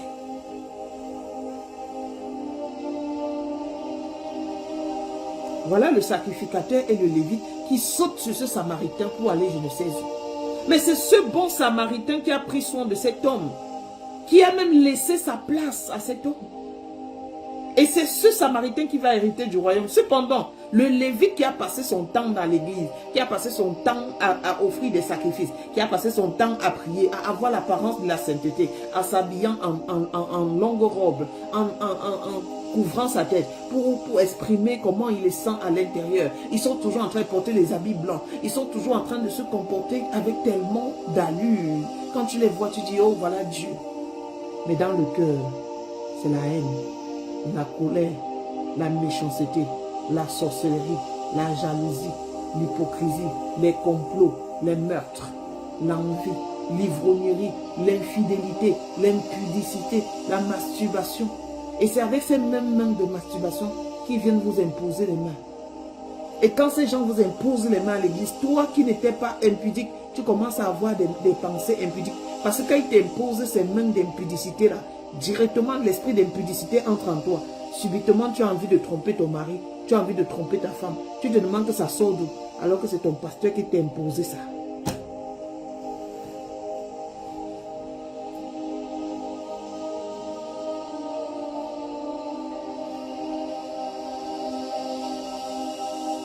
Vous qui aimez regarder à l'apparence, au lieu de marcher par l'esprit, à Montréal, il n'y a pas deux pasteurs comme pasteur Fofine Delo, de l'église Christ en action. Quand je mets mes pieds à Montréal, je suis à Christ en action. Voilà un pasteur. Un vrai. Il te prêche la parole, tu crois que c'est Jésus. Et même ces actes qu'il pose, ça veut dire que quand tu parles dans son bureau, il est tellement simple, malgré toutes les biens et les richesses qu'il possède. Il est tellement simple, il est tellement accueillant. Il reçoit la jeunesse. Il reçoit les plus petits dans son bureau. Il communique avec toi, il t'encourage, il prie pour toi, il te... Ouais. Mais d'autres pasteurs, dès que tu veux parler, c'est déjà la secrétaire qui est là. Qu'est-ce que tu veux voir? Tu veux voir le pasteur pourquoi? Il y a quoi? Écris ici, on va te revenir. On ne vous revient jamais. On ne vous appelle jamais. On ne vous contacte jamais. Ou bien on vous dit que pour recevoir le pasteur, c'est 100 $. Tu donnes 100 $. Pour recevoir le pasteur, c'est tant. Il faut payer d'abord la dîme. C'est la dîme de quoi que tu lui payes? C'est lui qui te suit spirituellement, non. Mais le mot de passe, c'est 100 $. Pour que je puisse te recevoir dans mon bureau, 200 $. Pour que je puisse t'accorder 30 minutes, 500 $. Pour que je puisse te donner un conseil de stratégie pour que tu réussisses dans ton business, 1000 $. C'est là-bas que vous êtes versés. Vous êtes nombreux là-bas comme ça.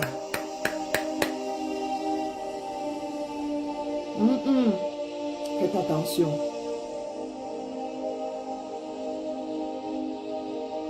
Faites très attention. Donc voilà. Il y a aussi cette pauvre veuve. La Bible nous dit ici dans Matthieu chapitre 10 verset 42. Matthieu 10, 42. Matthieu 10, 42. On nous dit, je vais lire à partir du verset 40. Celui qui vous reçoit me reçoit, et celui qui me reçoit reçoit celui qui m'a envoyé. Celui qui reçoit un prophète en qualité de prophète recevra une récompense de prophète, et celui qui reçoit un juste en qualité de juste recevra une récompense de juste. Et je bénis l'Éternel. Il a suscité dans ce groupe des personnes extraordinaires. Je te fais un gros big up à toi, ma soeur Marie, toi qui es ici aux États-Unis avec moi. Et toutes les personnes qui, de par le monde entier, me font confiance. Et sont une bénédiction pour moi d'une manière extraordinaire. Que Dieu vous bénisse. Que Dieu vous bénisse. Et je pense également à Rita du côté de la France. Que Dieu vous... Ce sont des personnes qui sont prêtes pour moi. C'est-à-dire que même quand j'ai une petite difficulté financière, ils ont déjà débloqué. Je ne leur demande rien. Je ne les ai jamais appelés pour dire que donne-moi de l'argent. Jamais, je n'ai pas besoin. Tu restes un peu, c'est le transfert. Et c'est comme ça que Dieu les bénit en retour. Parce que je mets mes genoux à terre pour des personnes comme ça. Vous n'avez pas besoin de demander. Faites ce qui est bien. Dieu va susciter des personnes que tu ne connais même pas. Ils vont te bénir. On nous parle ici là de cette fleuve, verset 42. Et quiconque donnera seulement, j'espère que je ne me suis pas trompé, hein, dans Matthieu chapitre 10, la veuve qui a donné le peu qu'elle avait. C'est plutôt dans Marc chapitre 12. J'ai bien dit que je me suis trompé. Dans Marc chapitre 12, versets 41 à 44. Dans Marc chapitre 12, versets 41 à 44. Et je remercie également toutes les personnes qui me regardent. Même si je n'ai pas cité ton nom. Je sais que vous êtes plus nombreux que ceux que j'ai cités, qui me font du bien. Que Dieu vous bénisse. Marc chapitre 12, versets 41 à 42. La Bible nous dit ici, Jésus s'étant assis vis-à-vis du tronc, regardait comment la foule y mettait de l'argent. Plusieurs riches mettaient beaucoup d'argent. Il vint aussi une pauvre veuve. Elle y mit 2 petites pièces, faisant un quart de sou. Alors Jésus, ayant appelé ses disciples, leur dit, « Je vous le dis en vérité, cette pauvre veuve a donné plus qu'aucun de ceux qui ont mis dans le tronc. » Waouh! À toi, ma soeur Maveline, que Dieu te bénisse également. Oui, toi-même, tu es une autre passionnée et fidèle. Car tous ont mis de leur superflu, mais elle a mis de son nécessaire, tout ce qu'elle possédait, tout ce qu'elle avait pour vivre. Est-ce que tu vois la vision que Jésus a? La manière que Jésus pense. Parfois dans les églises, quand c'est le moment de donner l'offrande, on t'avertit déjà de ne pas amener les pièces ici. On t'avertit déjà, il ne faut pas amener les pièces. N'amenez pas les 1 dollar ici. N'amenez pas les 1 euro ici. N'amenez pas les 5 dollars ici. N'amenez pas les 5 euros ici. Ce n'est pas bien. Ce n'est pas bien. Voilà la leçon que Jésus donne. Ce n'est pas ce que tu donnes. C'est le cœur qui donne avec. Ça veut dire qu'il ne regarde pas ce que tu as donné. Mais il regarde ta pensée pendant que tu es en train de donner. Il regarde ce que tu penses quand tu donnes. Beaucoup de gens ont fait des dons, ça n'a jamais produit quelque chose. Beaucoup de gens ont fait des offrandes, ça n'a jamais rien produit dans leur vie. Beaucoup de gens ont fait des dons dans des orphelinats, les dons dans les hôpitaux, les dons même n'importe où, ça n'a jamais produit. Pourquoi? Parce que l'intention n'était pas bonne. Tu as juste gaspillé ton argent devant Dieu. Tu as juste gaspillé ton argent devant Dieu. Le cœur, lorsque tu fais le don à ces orphelins, est-ce que tu fais ça parce que tu veux absolument réussir dans tes activités? Et parce que tu veux réussir dans tes activités, et tu sais qu'il y a une loi dans la Bible qui dit que pour avoir, il faut donner. Te voilà maintenant en train de donner, donner, donner. Ta motivation est biaisée. Ce n'est pas une bonne motivation. Ou alors toi, tu donnes parce que tu veux te faire voir. Ou alors même toi, tu donnes en murmurant. Ah, ils donnent même ça comme ça, là, je vais manger qu'aujourd'hui. Vraiment, les gens, c'est là, ils sont toi en train de demander. Ils se pensent que quoi? Non. Ceux qui prient pour toi, c'est ceux pour qui tu dois avoir le plus de considération. Ceux qui prient avec toi, ceux qui t'enseignent la vérité, c'est ceux que tu dois même le plus considérer. Tu dois donner avec plaisir. Ah, Dieu seul sait, quand je rencontre mes pères spirituels, comment c'est un honneur pour moi de donner. Comment c'est un privilège. Et que tu peux me supplier quelqu'un avant de lui donner. Tu donnes même en suppliant que pardon, prends. Dieu regarde au cœur.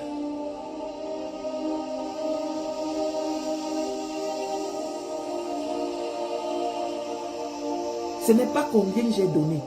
Même si tu as donné 500. Même si tu as donné 1000 francs. Même si tu as donné 5000. Même si tu as donné 100 000. Le cœur. Et la personne qui reçoit cet argent-là doit être reconnaissant. Quelqu'un ne peut pas venir te donner de tout ce qu'elle a. De tout ce qu'elle a pu. Et toi, tu boudes.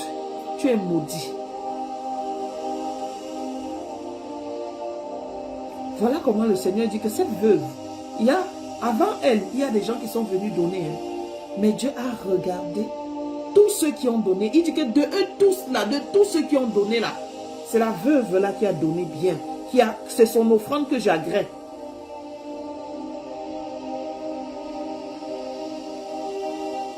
Sois bénie, ma soeur Nathalie. J'agrée le sacrifice de cette femme. Les autres, là, ils ont seulement jeté leur argent. Je ne considère pas ce qu'ils ont fait là comme une action de grâce. Nul et sans effet devant moi. J'aimerais te dire une chose. Sois utile entre les mains de ton Dieu. Fais du bien autour de toi. Quand Quand tu vois quelqu'un passer là, un enfant à qui tu appelles, viens, tu lui donnes de l'eau à boire, viens, tu lui donnes un jus, viens, tu lui donnes un gâteau, viens, tu lui donnes un pain.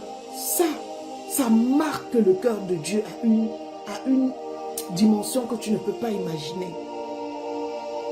Tu ne peux pas imaginer combien c'est important pour Dieu ce que tu fais. Tu crois que si l'Éternel a pris l'exemple de cet homme samaritain, c'est pour rien? C'est parce que l'action de cet homme samaritain a marqué Dieu. Le petit bien que tu fais autour de toi. Souvent tu te lèves, tu t'en vas en prison donner à manger aux gens.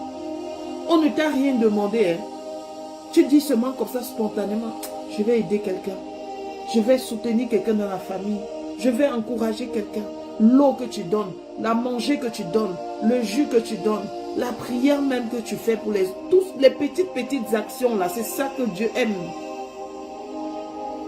Ce n'est pas les actions extraordinaires. Quand Dieu va te donner la possibilité de faire des actions extraordinaires, tu les feras avec plaisir.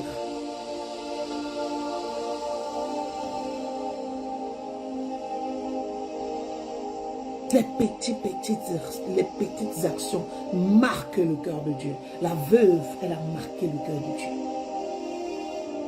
Alors qu'elle a donné comme... Alors Jésus, la Bible dit verset 42, il vend aussi une pauvre veuve, elle mit deux petites pièces. On précise, 2 petites pièces faisant un quart de sou. Et j'aimerais aussi profiter aussi pour clarifier les choses. Nous qui allons à l'église, s'il vous plaît, ayez la mentalité d'aider aussi. Parce qu'il ne faut pas que ce soit une excuse pour que vous commencez à donner aussi les petits montants. Non, ce n'est pas ce que je dis. Je dis tantôt que ce que tu donnes, donne-le de bon cœur. Parce que si tu n'aides pas l'homme de Dieu, comment il va payer les factures?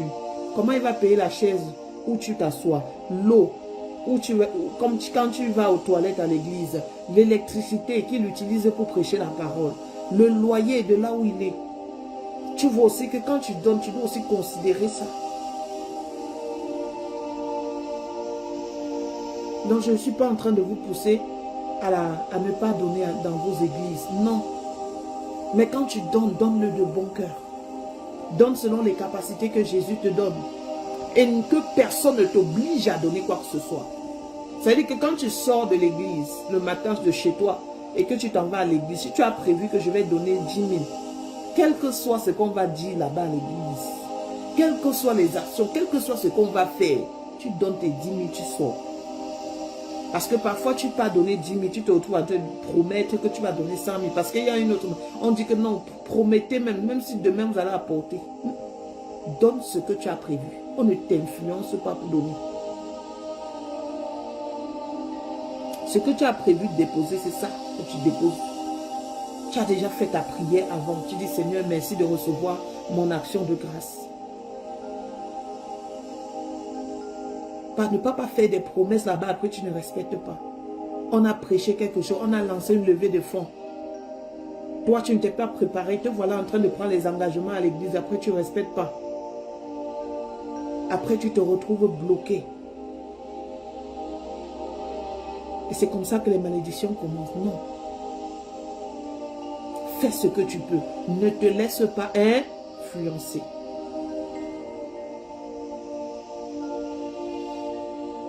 Et plus Dieu te donne, plus tu dois donner.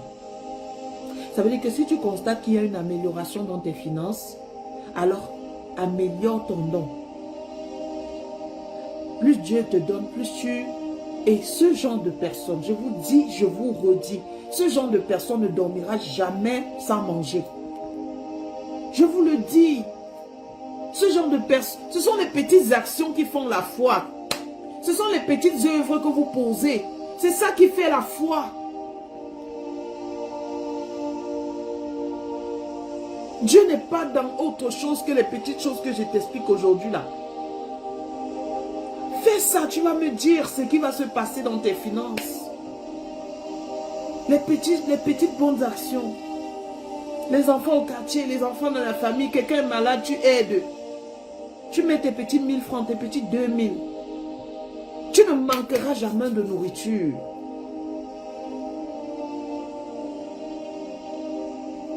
Ah mon Dieu, aide-nous. Je termine par Matthieu 10, 42.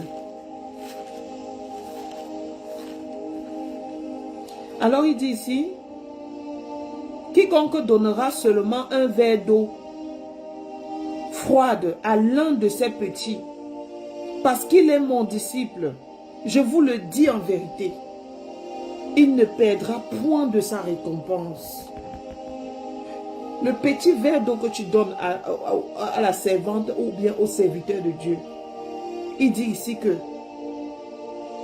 il va te récompenser pour ça. Quiconque donnera un verre d'eau froide, l'ordinateur que j'utilise, c'est pas moi qui l'ai acheté, hein. C'est toujours un membre de Christ est vivant. Je suis resté comme ça, il me dit va sur Amazon. Je m'en vais sur Amazon, je dis il y a quoi sur Amazon? Il dit tape ton adresse. Je tape ton adresse, il dit tu vas recevoir un ordinateur dans 2 jours. Quelque chose, je suis resté comme ça, il était dépassé. Donc, ici la Bible dit, et quiconque donnera seulement un verre d'eau froide à l'un de ses petits, parce qu'il est mon disciple, je vous le dis en vérité, il ne perdra point de récompense.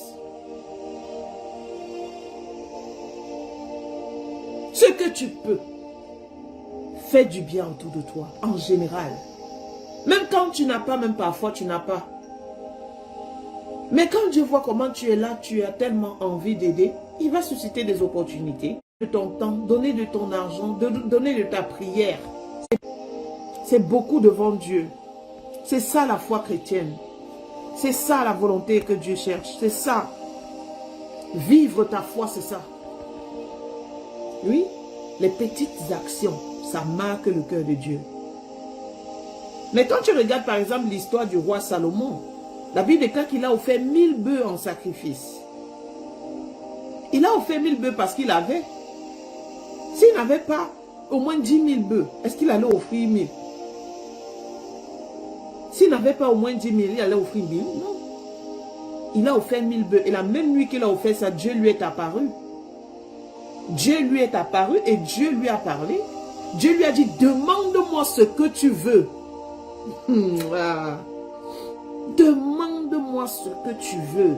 Je vais faire. Il a dit, donne-moi la sagesse. Dieu dit, je ne te donne pas seulement la sagesse. En plus de la sagesse, je t'ajoute la longévité, je t'ajoute la richesse. Je t'ajoute la gloire, beaucoup de choses. Les petites actions, ça marque le cœur de Dieu. Quand tu regardes la veuve de Sarepta, non pas la veuve de Sarepta, comment on appelle ça, l'esprit de Dieu? Oh, Rebo Chandere Baba. C'est qui a accueilli Élie. C'est qui a accueilli Élie. Quand Élie, c'est Élisée.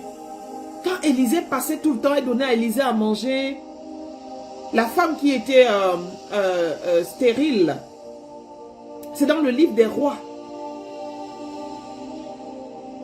La personne qui connaît son nom peut mettre.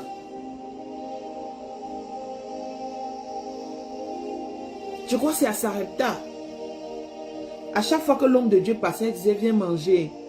Il dit non, mais elle insiste, viens, viens manger. Il vient, elle lui offre à manger. Il part. Une autre fois, elle dit, viens manger chez moi. C'est chez moi que tu vas manger aujourd'hui. À chaque fois qu'il arrivait dans la ville, il partait manger chez cette femme. Écoutez bien, je termine par là. À chaque fois qu'il arrivait dans la ville, il allait manger là-bas. Elle va dire à son mari, construisons une chambre haute dans cette maison. Comme ça, quand l'homme de Dieu, c'était Élisée, merci Saint-Esprit, avec Géasi. Construisons une chambre haute. Comme ça, quand l'homme de Dieu va venir manger, après il va se reposer. Et son mari qui faisait sûrement confiance à sa femme et qui savait que sa femme était très généreuse. Les femmes généreuses sont toujours bénies. La veuve de... Elle n'était pas veuve, Judith. C'est ça, elle n'était pas veuve. Il y a la veuve de Sarepta qui était allée voir le prophète qui va, n'est-ce pas, multiplier, n'est-ce pas, l'huile pour qu'elle puisse payer ses dettes. Mais il y a une autre dame après. C'est pas la veuve. Elle n'était pas veuve. Alors, elle va faire tellement du bien à l'homme de Dieu que Elle a même construit une chambre haute dans sa maison pour lui. Et quand il a donc vu le cœur de cette femme, il va demander à Géhazi, qu'est-ce qu'on peut faire? Alléluia, glory be to the Lord. Je prie que le Seigneur, de là où il est, qui te regarde. Merci la femme Sunamite. De là où il est, qui te regarde et qui dise, qu'est-ce que je peux faire pour toi, Georgine? Qu'est-ce que je peux faire pour toi, Judith? Qu'est-ce que je peux faire pour toi, Prunelle? Qu'est-ce que je peux faire pour toi, Ange? Qu'est-ce que je peux faire pour vous? Que Dieu se pose la question, je peux faire quoi pour elle? Attends, je vais un peu me révéler à elle. Attends, je vais lui envoyer un songe. Attends, je vais débloquer une situation dans sa vie. Poser ce genre d'actes-là, les petits actes-là, ça débloque. Ça débloque. Et là, Géhazi va lui dire, est-ce que tu sais qu'elle n'a pas d'enfant? Elle n'a pas d'enfant. Il dit, ah bon? Il dit, ok, va l'appeler donc qu'elle vienne. Et puis il appelle la femme sunamite. Il dit, elle vient. Elle dit, oui, serviteur de Dieu. Il dit, qu'est-ce que tu veux que je fasse pour toi? Elle dit, ah, tu vas me faire quoi pour moi? En tout cas, je n'ai pas d'enfant. Il dit que tu auras un enfant l'année prochaine. Elle dit, ah, il ne faut pas me blaguer, homme de Dieu. Il ne faut pas me blaguer. Tu vas avoir un enfant comment? À mon âge, mon mari est vieux. Moi, je suis en train de vieillir. Il va avoir un enfant comment? Il avait déjà parlé. Et c'était tout. Et c'est ainsi qu'elle a enfanté un enfant garçon. Selon la parole de l'homme de Dieu. Quand tu fais du bien dans le cœur d'un homme de Dieu qui relâche des paroles, Dieu veille sur ces paroles-là pour les accomplir dans ta vie.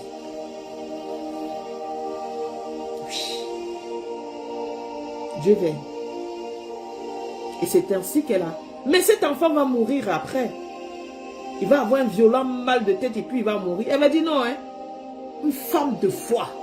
Elle dit jamais, Dieu ne peut pas me donner un enfant et puis à l'âge s'il meurt. Que c'est quoi? Jamais la bénédiction de l'Éternel ne se fait suivre d'aucun chagrin. Et c'est ainsi donc qu'elle va chercher. Elle ne dit même pas à son mari que l'enfant, une femme, parce que si elle partait dire à son mari, qu'est-ce que tu sais que l'enfant a eu mal à la tête ici, là, à midi, il est mort, pour commencer à pleurer. Son mari allait commencer à pleurer, tout le village allait sortir, le miracle devait s'arrêter là. Non, elle a dit quoi? Mourir, que c'est comment? Impossible. Elle a déposé l'enfant. Elle a pris ses employés, amenez-moi là où il y a l'homme de Dieu là. C'est quelle bénédiction que tu me donnes, ça fait 2 jours et puis ça part. Jamais je n'accepte pas. Et la Bible déclare que ce que vous allez refuser sur la terre sera refusé dans les cieux. Oui. Il y a des situations que quand ça arrive dans ta vie, tu dis non. Jamais Dieu n'a pas dit ça. Et c'est ainsi qu'elle a manifesté sa foi. Alors, Élisée va envoyer Géhazi avec son bâton, mais le bâton ne va pas réagir. Il fallait que Élisée lui-même vienne. Il vient et puis il se couche sur l'enfant et il fait des prières comme le miracle de son père. Élie, c'est la même onction qui travaille d'ailleurs. L'onction qui était sur Élie, c'est l'onction qui était également sur Élisée. Il va s'allonger sur l'enfant, se relever selon l'instruction que le Saint-Esprit lui a donnée. Hein, par les faux prophètes qui aujourd'hui vous prennent, vous amènent dans les hôtels, disent qu'ils vont vous délivrer. Ils se couchent sur vous comme le prophète en disant qu'il va te délivrer. Il fait des rapports avec toi et il te met des démons dans le corps et tu dis que c'est la délivrance. Il y a des femmes naïves, le genre de femmes qu'on doit chicoter, le genre de femmes qu'on doit enfermer, le genre de femmes qui ne méritent pas d'être appelées chrétiennes, le genre de femmes bornées. Un pasteur t'amène à l'hôtel qui veut te délivrer. Toi, non, tu pars. Il t'amène chez lui. Tu sais qu'il est célibataire. Tu pars. Il t'amène dans les endroits isolés. Tu sais qu'il est seul. Tu pars. Tu dis que tu pars prendre ta délivrance. C'est comme ça que quand on dit aux gens qu'on est chrétien, on ne veut plus nous écouter parce que les chrétiens sont tellement abrutis. Ils refusent de réfléchir. Selon l'instruction du Saint-Esprit, c'est alors qu'il s'allonge. Et ce n'était pas qu'il s'est allongé pour communiquer l'onction à l'enfant. Selon l'instruction du Saint-Esprit. Et cet enfant va revenir à la vie. À cause de quoi? À cause de quoi? Des bonnes actions qu'elle avait posées. Les bonnes actions ont fait qu'elle a eu son enfant. Les bonnes actions ont fait qu'on a ressuscité son enfant. Que cela soit ton partage, bien-aimé. Que cela soit ta portion. Au nom suprême de Jésus. Père, je voudrais prier pour toutes les personnes qui sont connectées ce soir. Je lève la voix, je prie que tu leur accordes la grâce de comprendre la profondeur de ce message, d'être bénis par ce message et de comprendre que la foi, ce sont des petits actes que nous posons au quotidien pour attirer vers nous ta grâce. Merci de bénir chacun d'entre nous. Merci pour tous tes bienfaits. Au nom de Jésus, nous avons prié. Amen. Merci à tous d'avoir été nombreux à suivre ce direct. Que Dieu te bénisse et t'accorde la grâce de comprendre que la foi, c'est dans les petites choses. Pose des bons actes au quotidien.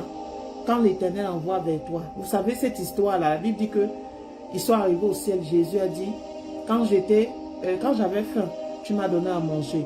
Quand j'avais soif, tu m'as donné à boire. Quand j'étais malade, tu m'as soigné. Quand j'étais en prison, tu m'as libéré. Et il pose la question au Seigneur, quand est-ce que j'ai fait ça sur la terre? Le Seigneur dit, non, quand tu as fait ça à telle personne, c'était à moi que tu faisais. Donc l'Éternel, parfois le matin, il envoie les gens vers toi pour que tu les donnes à manger, pour que tu leur donnes à boire. Les enfants que tu chasses là, que tu grondes, que tu ne veux pas voir passer à côté de toi, c'est Dieu qui les envoie.